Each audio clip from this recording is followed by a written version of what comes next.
Rick Grenell, who's joining us right now. And we're going to talk about a couple different topics, but one of them to kick it off. Will, I think we need to play a bite. That's right. So this is at the overseas press conference that President Biden gave. This was in Madrid, Spain.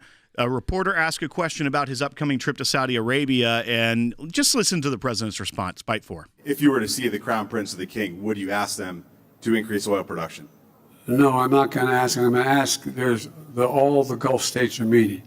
I've indicated to them that I thought they should be increasing oil production generically, not to the Saudis particularly. Not to the Saudis particularly. So making a big trip down to Saudi Arabia, really for that one big question, and he's already saying he's not going to ask. This obviously comes off of that whole conversation with Macron, where he said they're pretty much tapped out, can't do any more. Rick, what's the point here? And do you think this is a direct response to that moment? The power of Emmanuel Macron. Boy, he sat there. We heard him lecture not only Joe Biden in public, the media caught some of it, but he was also lecturing Jake Sullivan, the National Security Advisor, who was then caught trying to calm the situation down by saying, maybe we should take this conversation inside, away from the reporters. But to be lectured by Macron telling you that what you're about to ask the Saudis is not a good idea, that he's already done the work. This is Macron speaking, saying, I've done the research, I've done the work. You're about to ask the Saudis for something that they can't do. And so you shouldn't ask them. And what did we see? Literally a day later, Joe Biden completely rewrite history and say, I wasn't even going to ask the Saudis specifically for an increase in oil production. Of course he was going to. First of all, he told us that the Saudis were going to be a pariah state. He's berated them, and now he needs them. And yet on the world stage, when embarrassed, he's saying, well, I'm not going to even ask because I don't want to be turned down. This is poor planning and an embarrassing situation for the United States. Well, that does beg the question also. If he called them the pariah state during the campaign season and said he was going to make sure that the world knew that, but now we thought he was going to ask for an increase in oil and to try to work on this energy crisis. But now that he's saying that's not the point specifically and he's not going to do that, why is he going to Saudi Arabia? Yeah, well, it is such a great question. This is the whole thing about our policy towards Saudi Arabia. We've tried to make them ostracized. We pushed them away. And the reality is if you watch what's happened, the Saudis are beginning to talk to the Russians. They've had secret meetings with the Iranians. We had the Saudis in a position where they knew what the United States needed. We had great leverage. We had a great working relationship.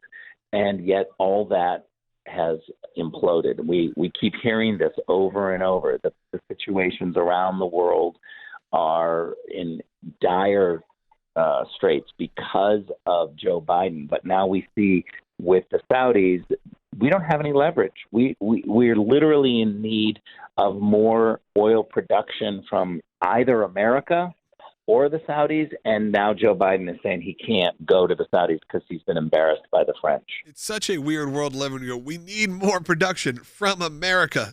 It's like, okay, well, I feel like we should be able to get that done. But of course not.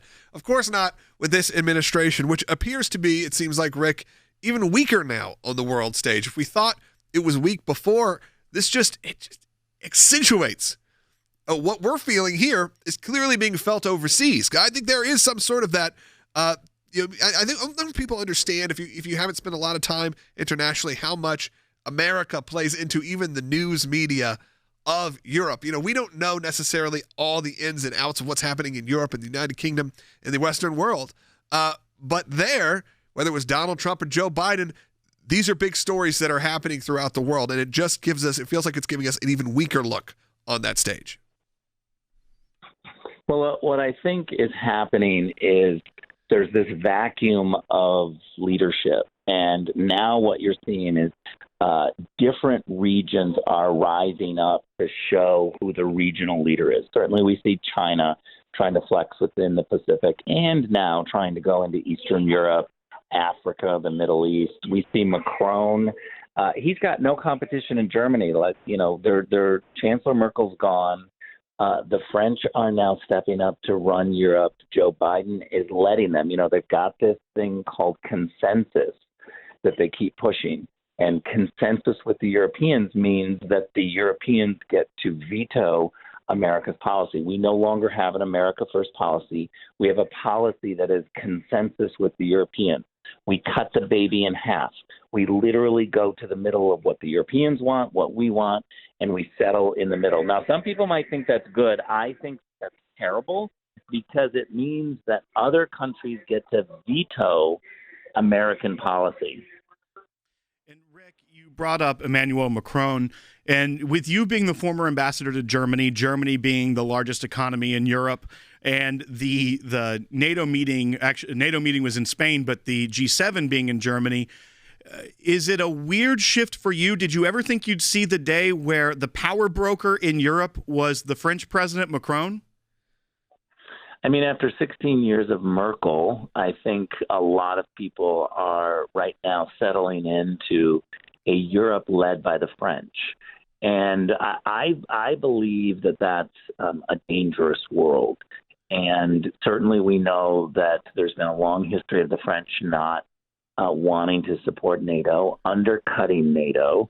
I will tell you this, the biggest panic that I ever saw from the Germans when I was U.S. ambassador to Germany was when Macron criticized NATO, and Chancellor Merkel was very nervous that the Americans were going to join the French in trying to do some sort of major reform effort at NATO.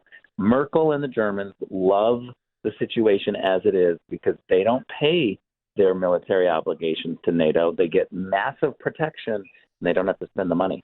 Yeah, absolutely, Rick. And I think that's something that goes on the global scale. I did want to shift topics a little bit. There's something I know that you're passionate about, you've talked about many times, and Israel is a topic that comes up a lot on this broadcast, and we have our offices there, and we're always talking about Israel. Over the last few years, whether that's through Ben and Jerry's or something much more serious, we have seen Israel under attack in terms of the way, specifically how they handle their own existence on the global scale, where the liberal community seems to always be against Israel, maybe the only liberal country, or you would say Western country, in the entire Middle East. And I wanted to kind of open people's eyes to some things that are happening right now.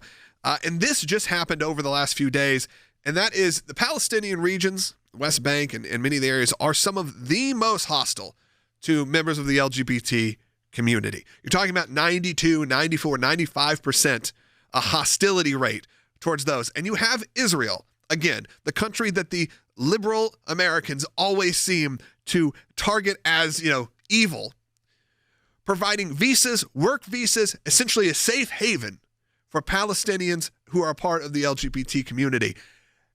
We have to do something about the perception of Israel worldwide when this is just the truth and this is just the facts.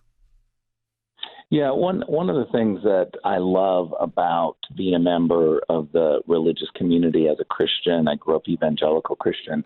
I know through my family, through people that I know and love through my church, that no matter what your beliefs on LGBT issues, you certainly don't want to criminalize gays and lesbians, and you certainly don't want to murder someone for being gay or lesbian. And this is what happens around the country. 69 countries around the world criminalize homosexuality. And that was one of the things in the Trump administration that we were able to bring everyone together and say, whatever your religious beliefs are, you certainly don't want to see someone killed for this. And Israel is a shining example of the difference between countries in the region.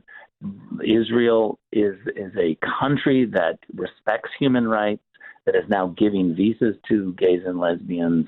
And let's be honest, many people in the Arab world, specifically in the Palestinian territories, would be killed for being gay.